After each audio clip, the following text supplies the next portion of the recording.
You know the drill. You've got a question, you pop it into that little white search box. How to bake sourdough, best hiking trails, whatever. And boom, less than a second later, you've got your answer. It honestly feels like magic. But behind that incredibly simple action is one of the most complex computational processes on the entire planet.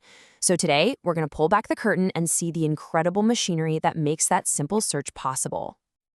I mean, just let that sink in for a second. A single, simple search from you or me consumes tens of billions of CPU cycles. That's more raw computing power than it took to send the Apollo missions to the moon. And it's all happening in the blink of an eye.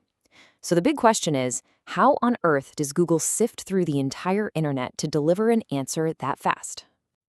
Well, we're going to follow the journey of your search query through 6 incredible stages. We'll start with the physical cables it travels through, then the digital library it consults, the AI that actually understands your question, the secret recipe that ranks the results, the human touch that guides it all, and finally, that results page you see on your screen. First things first, before any algorithm can do its thing, your question has to take a very real physical journey. You know, we talk about the internet like it's this cloud, but really, it's a massive, tangible world of fiber optic cables and giant data centers. The second you hit enter, your request zips off to the nearest Google data center. Once it's there, a system, basically an air traffic controller for data, picks a specific group of servers to handle your request. It lands on a single Google web server, which then becomes the conductor for the whole orchestra, piecing together your results. And get this whole physical journey happens in milliseconds. It's just wild.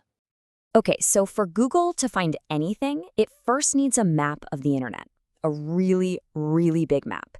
And this is where the famous Google Index comes into play. It's the foundation for literally everything that follows. The best way to picture the index is as a library that holds a copy of every web page in the world. But here's the crazy part. This library is a living, breathing thing. It's constantly being rewritten. Google's web crawlers, or bots, are out there 24/7, exploring the web, finding new pages, and updating old ones to keep this digital library as fresh as humanly possible. But not every page gets a library card. First, Google's bots have to actually be able to access the page. Then Google looks at the mobile version first. That's what really matters these days. It also weeds out low-quality or duplicate content to avoid clutter. And if it finds, say, 5 identical copies of a page, it uses something called canonicalization. It's a fancy word, I know, but it just means it picks the one true version to keep in the library and ignores the rest.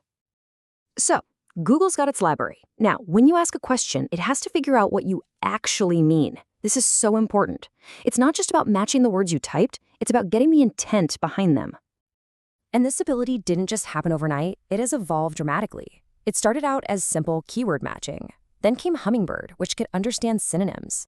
The huge leap forward was BERT in 2019, which could finally understand the nuance and context of how words are used in a sentence. And now, models like Mum are 1,000 times more powerful than BERT, letting Google answer questions that are way more complex, sometimes needing info from text, images, and video all at once. And this right here is a brilliant illustration of the challenge. A query's meaning changes over time. If you searched for iPhone back in 2007, you were looking for one specific new device. If you search for iPhone today, you're obviously looking for the latest model.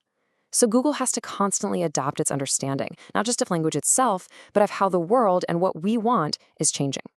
All right, this is the main event, the secret sauce.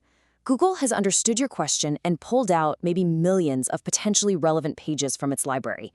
How in the world does it decide which 10 to show you, and in what order? Well, this is the ranking recipe. At the end of the day, it really boils down to 3 main ingredients. First, the content itself. Is it high quality? Is it relevant? Does it actually answer your question? Second is authority, and a big part of that is backlinks, which are basically votes of confidence from other websites. And third is the user experience. Is the page fast? Is it secure? Is it easy to use on your phone? And here's a really juicy detail that came to light from some leaked documents. It's not just about getting a link from another website. It looks like Google actually pays attention to whether people actually click on those links. So a link that's buried in a footer that nobody ever sees is worth way, way less than a link in a popular article that real humans are clicking on. It's a way to measure a link's true value. Another key ingredient is freshness. But it's not always about being new. For a question like when was Franklin D. Roosevelt born, an old, stable page is perfectly fine. But for a medical query like arthritis, an article from 2006 isn't just unhelpful, it could be downright dangerous. Google's freshness algorithm is smart enough to understand this context and boost newer content for topics where being up to date is critical. Now, it's easy to think of the algorithm as just this cold, calculating machine. But, and this is a really big but, it's actually guided by a very human-centric philosophy. It's all about rewarding content that is genuinely helpful to people. And this whole philosophy is wrapped up in a framework Google calls EEAT. Think of it as a checklist for helpfulness. Google wants to see real-world experience, like a product review from someone who's actually used it. It wants expertise from a real subject matter authority. It looks for authoritativeness, meaning the site is a go-to source. And finally, trust, which covers everything from a site's security to its factual accuracy. And that EEAT framework becomes absolutely mission-critical for topics Google calls your money or your life. And it makes perfect sense, right? For a search about liver cancer treatment, the standards for expertise and trust have to be sky-high because bad advice could cause serious harm. But for something like how often to wash jeans, well, the stakes are obviously a whole lot lower.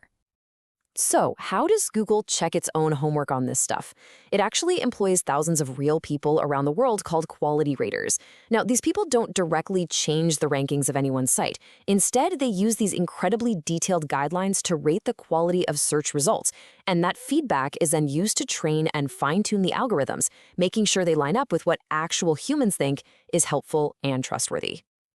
We're on the home stretch. The results have been scored and ranked. But before that page gets sent back to you, Google applies a few final finishing touches to make the whole experience as good as it can be. For instance, there's a site diversity system that usually stops one single website from just taking over all the top spots. There's a deduplication process to make sure you don't see the same article twice.